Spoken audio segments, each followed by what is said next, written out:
ভোটের মুখে বিতর্কের কেন্দ্রবিন্দুতে হুমায়ুন কবির আমজনতা উন্নয়ন পার্টি নেতার বিরুদ্ধে বিস্ফোরক তৃণমূল সংখ্যালঘু ভোটকে প্রভাবিত করার জন্যই হাজার কোটি টাকা চাওয়ার অভিযোগ জানিয়ে একটি ভিডিও প্রকাশ করেছে শাসক শিবির। তারপরই বঙ্গ রাজনীতির তরজা শুরু। এই নিয়ে সাংবাদিক সম্মেলন করে বিজেপির দাবি, দল ও বিজেপির কোনো নেতা নামে এই ধরনের কোনো মিথ্যা কথা বরদাস্ত করা হবে না। হিম্মত থাকলে এই ভিডিও নিয়ে সোজাসুজি আদালতে মামলা করুক। তৃণমূলের গড়, তার সঙ্গে আবার ওখানে তৃণমূলের বি টিমরা নাকি আবার লড়ছেন টড়ছেন। তো ওখান থেকে কি বোমা উদ্ধার হয়েছে একটু কম হয়েছে তৃণমূলের আমলে। এরপরে দেখুন আরো কিছু বেরোয় কিনা, আমরা তো সেই ভয়তে আছি। নির্বাচন কমিশনকে আবারও বলছি, সতর্ক হতে হবে এবং আগে অস্ত্রমুক্ত করতে হবে। নির্বাচনের আগে বাড়ি বাড়ি তল্লাশি চাই। যারা ওখানে এই ধরনের কাজকর্ম করছেন তাদের বাড়িতে বাড়িতে গিয়ে তল্লাশি, দরকার হলে ভোটের আগে, ভোটের সময় এবং ভোটের বেশ কিছুদিন তাদেরকে গ্রেপ্তার করে রাখতে হবে নির্দিষ্ট জায়গায়। অন্তত তাদের এইসব বোমা বারুদ এইসবগুলোকে বাজেয়াপ্ত করতে হবে, তা না হলে নির্বাচন সম্ভবই নয়। কৃত্রিম বুদ্ধিমত্তা দিয়ে ভিডিও তৈরি কিনা তা নিয়ে তদন্ত প্রয়োজন বলে দাবি জানিয়েছেন শুভেন্দু অধিকারী।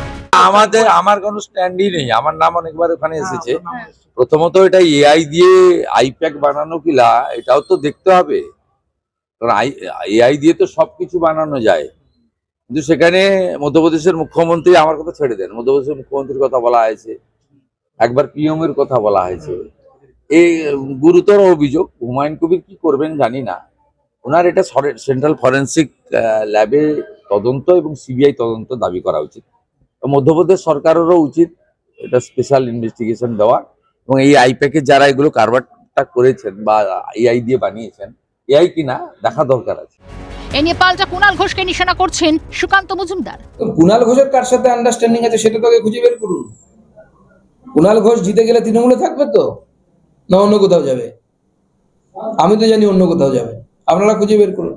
কুণাল ঘোষকে আগে অফিসিয়ালি জেরা করতে বলুন। উনি বলেছিলেন মমতা বন্দ্যোপাধ্যায় হচ্ছে সারদা কাণ্ডের সব থেকে বড় বেনিফিশিয়ারি।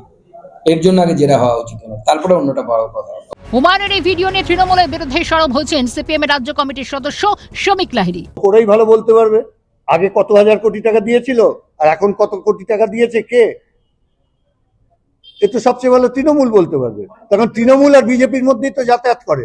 আর আজকের যারা তৃণমূল আগামী দিনে বিজেপি হবে না, আপনি গ্যারান্টি দিতে পারবেন? আজকের বিরোধী দলনেতাই তৃণমূলের নেতা, উনি তো একসঙ্গে দুটো দল করেন। সব মিলিয়ে হুমায়ুন কবিরের ভাইরাল ভিডিও নিয়ে উত্তাল রাজ্য রাজনীতি। ক্যালকাটা নিউজ।